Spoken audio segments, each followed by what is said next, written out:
Ya, demikian juga dengan kami yang di depan, yang awalnya rencana tampil pertama tapi akhirnya kami tampil yang paling terakhir dan dituntut harus menghidupkan suasana pada saat ini supaya para penonton tidak bosan dan mengantuk. Apakah narasumber sudah siap? Baik. Jadi pada saat ini kita akan membahas topik yang bisa bikin belajar jadi semangat dan tidak membuat otak menjerit. Ya. Jadi pembelajaran mendalam atau deep learning. Hari ini kita akan ngobrol santai tapi serius tentang bagaimana caranya bikin siswa bukan cuma bilang, "Oh iya Bu." Seringkali siswa bilang, "Oh iya Bu," tapi dalam hati padahal mereka tidak paham. Benar, betul tidak? Iya. Sering semua kebanyakan guru seperti itu. Kita bertanya sudah mengerti sudah, padahal mereka tidak mengerti Bapak Ibu. Nah, itu dia yang mau kita benahi pada saat ini. Kita bakal kupas tuntas bagaimana pembelajaran mendalam ini bisa bikin kelas jadi lebih hidup, siswa lebih terlibat, dan tentunya kalau guru bahagia, pasti siswa pun bahagia. Jadi kalau kita guru masuk kelas, kita harus bahagia. Jangan kita membawa masalah di rumah kita bawa ke sekolah. Jadi walaupun ada 1000 masalah di rumah, kita ke sekolah tetap senyum, bahagia di depan anak-anak kita. Jadi pada saat ini kegiatan talk show ini bukan cuma memberi wawasan, tapi juga menghibur, biar kita semua guru tetap waras, siswa tetap semangat, dan sekolah tetap ramai. Oke, tanpa panjang lebar, seperti surat dinas, mari kita mulai saja pada saat ini. Perkenalkan diri dulu, saya sebagai host. Nama saya Ibu Raini Sahen Solar, saya dari SMK Negeri 1 Pusomayan. Selain sebagai host, saya juga adalah guru matematika. Dan saya tidak sendirian Bapak Ibu, di samping saya ditemani 2 guru keren yang siap berbagi praktik dan pengalamannya tentang pembelajaran mendalam.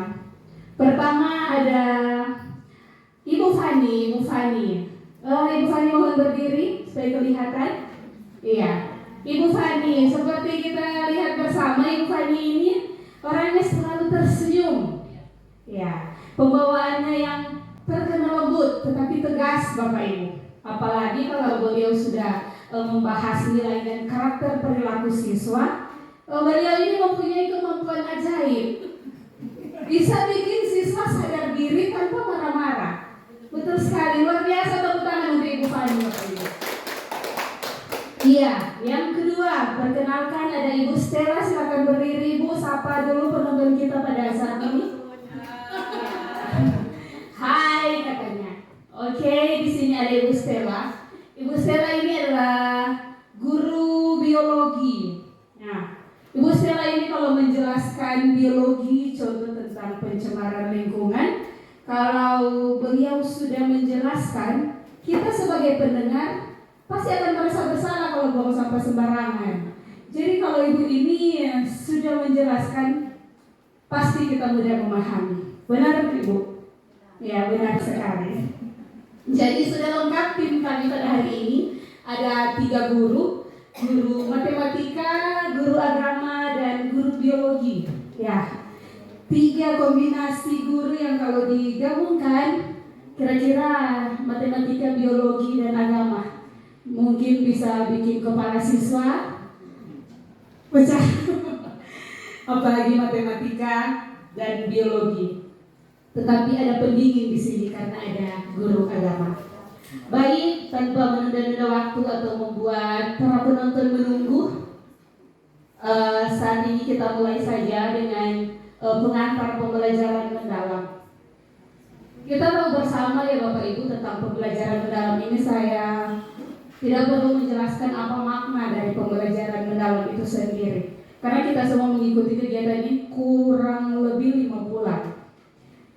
Saya mulai dari gambarannya saja, Bapak Ibu. Pembelajaran mendalam, ada prinsip berkesadaran, bermakna, dan menggembirakan. Saya mau tanya ke kedua narasumber kita pada saat ini, bagaimana 3 prinsip ini terasa di kelas masing-masing oleh kedua ibu kita. Yang mau menjawab pertama, Ibu Fani mungkin, persilakan. Ya, oke, baik, terima kasih. Ya, tentunya dalam berkesadaran, bermakna dan menyenangkan, tentunya kita sudah menerapkan itu di kelas. Tapi dari segi pengalaman saya ya, karena basic saya sebagai guru agama, tentang materi juga menarik, diskriminasi. Selain saya melihat latar belakang dari lingkungan sekolah yang terjadi banyak sekali diskriminasi, saya pikir, wah, peran pembelajaran mendalam ini sangat relevan ketika saya akan berikan kepada anak-anak. Dan ketika saya mengajarkan tentang diskriminasi, anak-anak lebih sadar ternyata kata-kata yang biasanya mereka sampaikan tentang kamu tuh jelek, kamu itu bodoh, kamu itu hitam, kamu gemuk, itu kan bagi anak-anak prinsip berpikir mereka adalah itu hal yang biasa, ocehan hari-hari yang biasa disampaikan anak-anak. Tapi ketika saya menjelaskan itu tentang itu adalah tindakan diskriminasi, dan kalau dalam sudut pandang sosiologi itu dikatakan sebagai ketimpangan sosial, anak-anak sadar, wah ternyata ini tidak boleh, itu berkesadaran. Nah, bagaimana dengan maknanya? Maknanya dapat ketika apa? Mereka mampu mengumumkan nilai Kristen dengan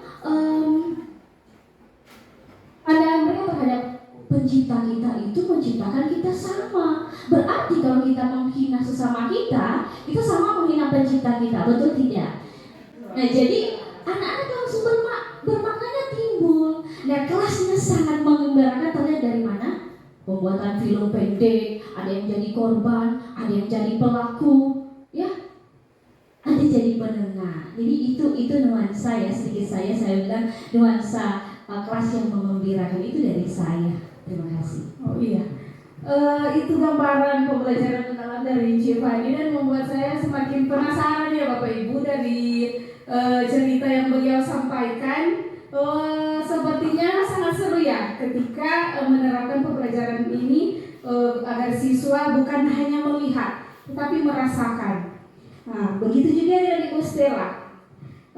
Bagaimana ketiga prinsip ini Ibu terapkan dan terasa di kelas yang Ibu?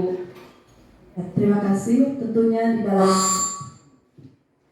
dalam saya menerapkan pembelajaran dalam ini, dalam pelajaran biologi, terutama dalam materi saya tentang pencemaran lingkungan, tiga-tiga ini berkaitan, bermakna, menggembirakan. Di dalam kelas kita bukan hanya menerapkan teori, tapi langsung turun lapangan agar anak-anak itu bisa merasakan tiga prinsip ini, bermakna dan menggembirakan.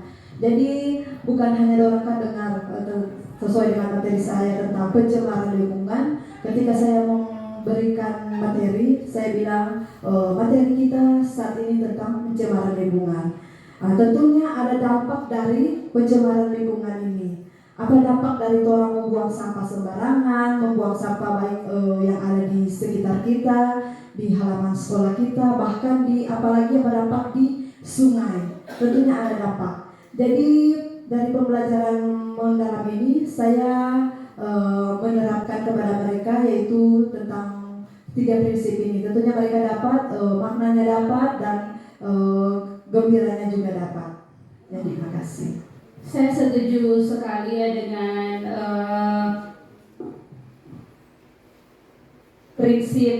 ketiga prinsip pembelajaran terasa di kelas ibu-ibu sekalian. Saya juga di matematika ya Bapak Ibu, kebetulan saya adalah guru matematika. Saya menerapkan pembelajaran mendalam pada materi saya. Kalau pada sebelum ujian semester ganjil ini, materi saya bunga tunggal Bapak Ibu. Jadi saya tidak ingin anak-anak saya ini hanya menghafal rumus. Jadi saya mau rumus itu berpengaruh pada kehidupan sehari-hari dari anak-anak saya. Misalnya saya memberi contoh tentang bunga tunggal, yaitu menabung, meminjam, pinjam modal, dan kredit motor. Iya, kira-kira itu ada 3 prinsip yang telah kami bertiga terapkan di masing-masing sekolah kami dengan materi masing-masing kami. Dan selanjutnya dari yang telah dibahas tadi, saya mau bertanya kepada Ibu Fani dan Ibu Stella. Bagaimana sih Ibu berdua menerapkan pembelajaran mendalam ini, khususnya Ibu Fani pada materi bullying ya Bu? Ya, bagaimana Ibu menerapkan pembelajaran ini pada kelas Ibu? Bagaimana metode yang Ibu pakai sehingga mungkin anak-anak dari yang pasif jadi yang aktif? Dipersilahkan Ibu Fani. Ya, oke, baik, terima kasih. Ya, tentunya saya menggunakan proyek PJBL ya. Saya tahu Bapak Ibu guru juga di sini sudah menerapkan banyak sekali metode ini. Kenapa saya memakai itu? Saya rasa bahwa untuk membuat drama atau film pendek dan poster, juga membuat kelompok kecil, itu bagian dari proses anak untuk belajar, dan terlihat sekali keaktifan hidupnya kelas. Dan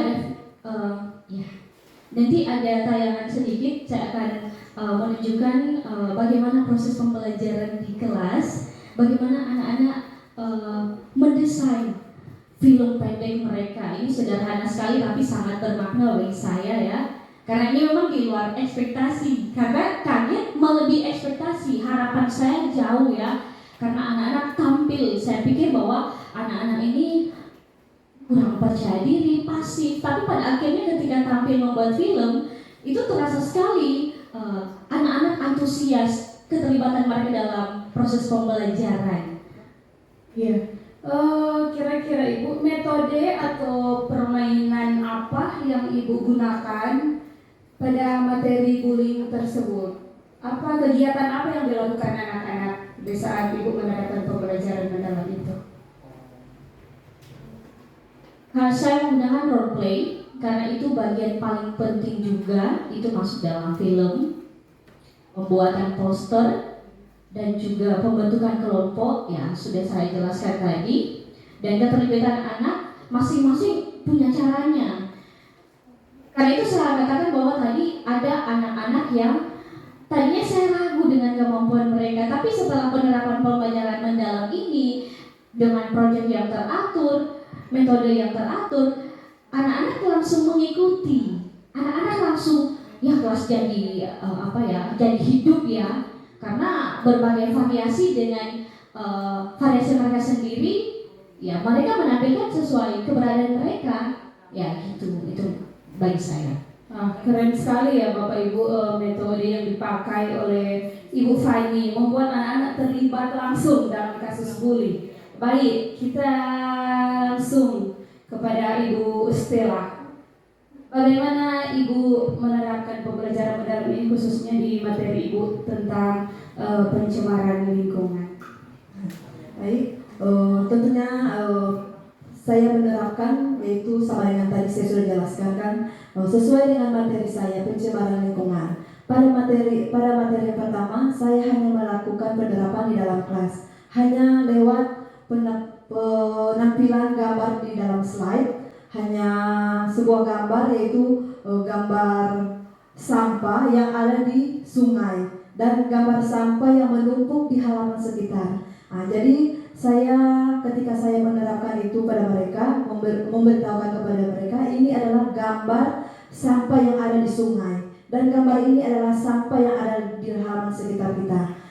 Jadi siswa merasa tidak hanya menampilkan gambar, mereka tidak merasa hidup dalam kelas. Jadi ketika saya terjun langsung mereka ke lapangan, mereka langsung menyaksikan bahwa sampah yang ada di sungai ada dampaknya kan. Kalau orang buang sampah sembarangan di sungai, tentunya akan mengalami kebanjiran. Dan juga kalau orang buang sampah di sembarangan tempat dan sampah itu bertumpuk, ada sarang bibit-bibit nyamuk di situ kan yang akan berampal di tempat sampah itu. Jadi saya menerapkan kepada mereka untuk terjun langsung ke lapangan, bukan hanya menerapkan teori dalam kelas, tapi langsung turun langsung di lapangan.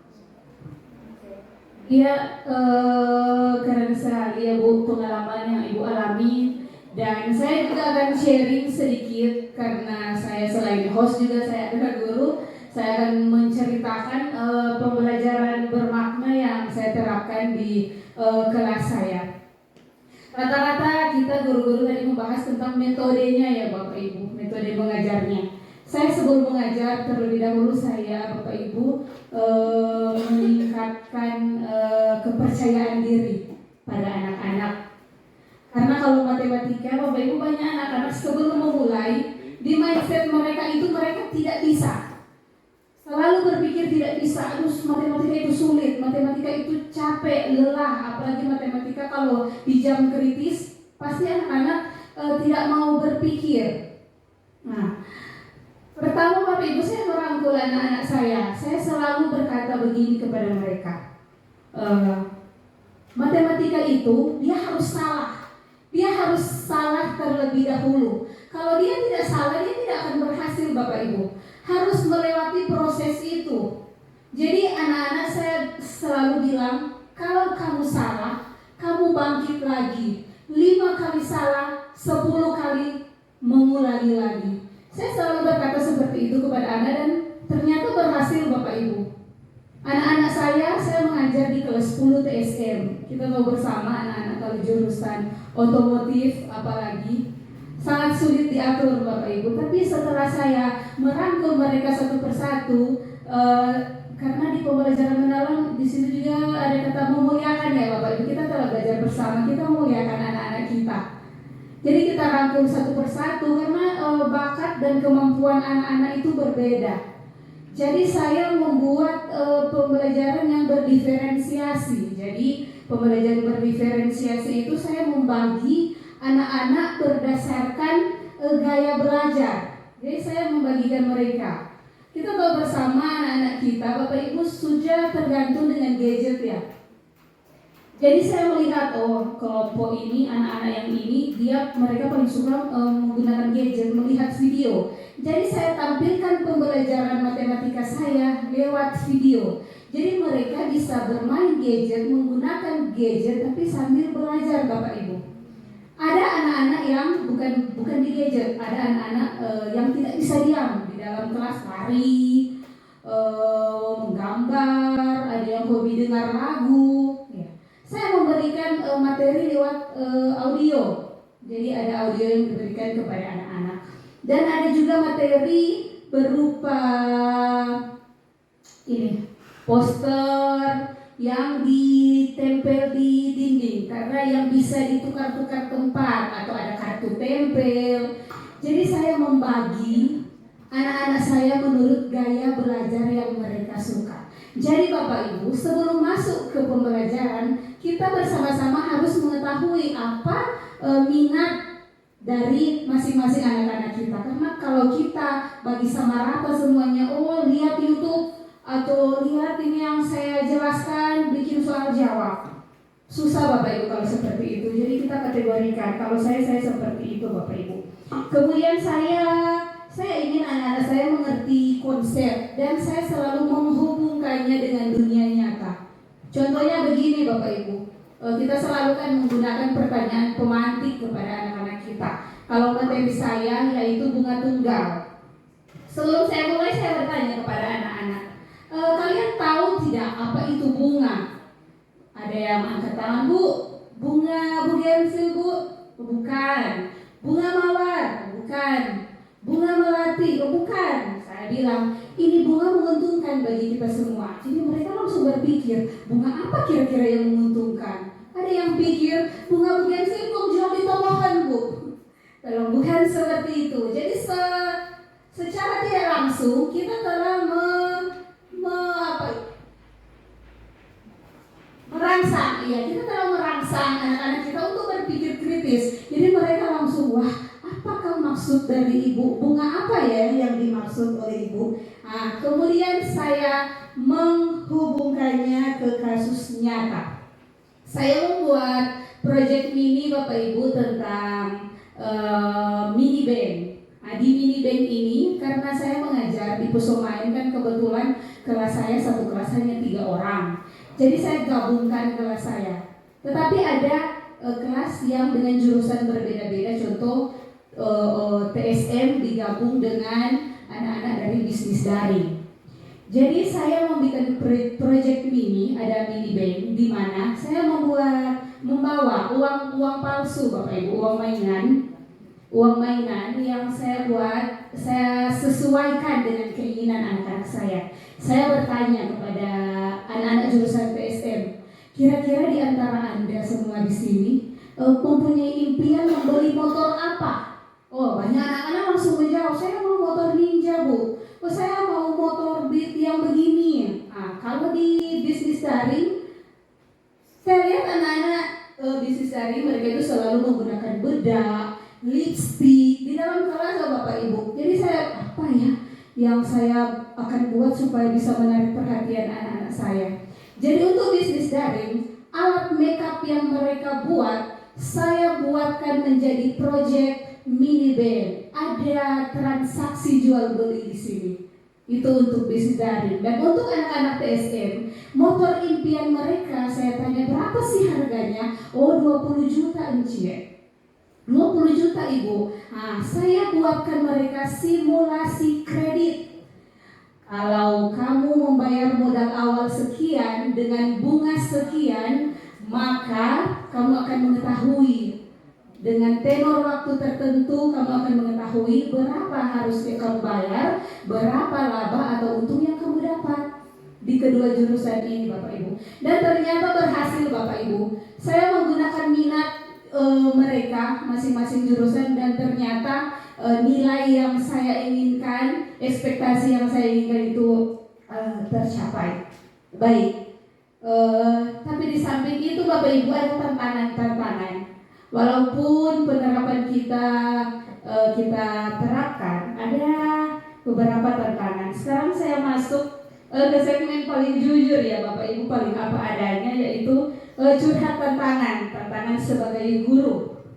Karena ya Bapak Ibu, kalau dilihat di modul pembelajaran mendalam yang kita semua di sini buat, kelihatannya itu indah sekali Bapak Ibu.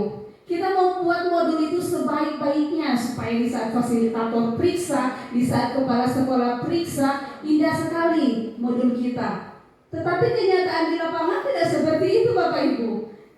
Kadang indahnya cuma 10%, tapi sisanya perjuangan batin.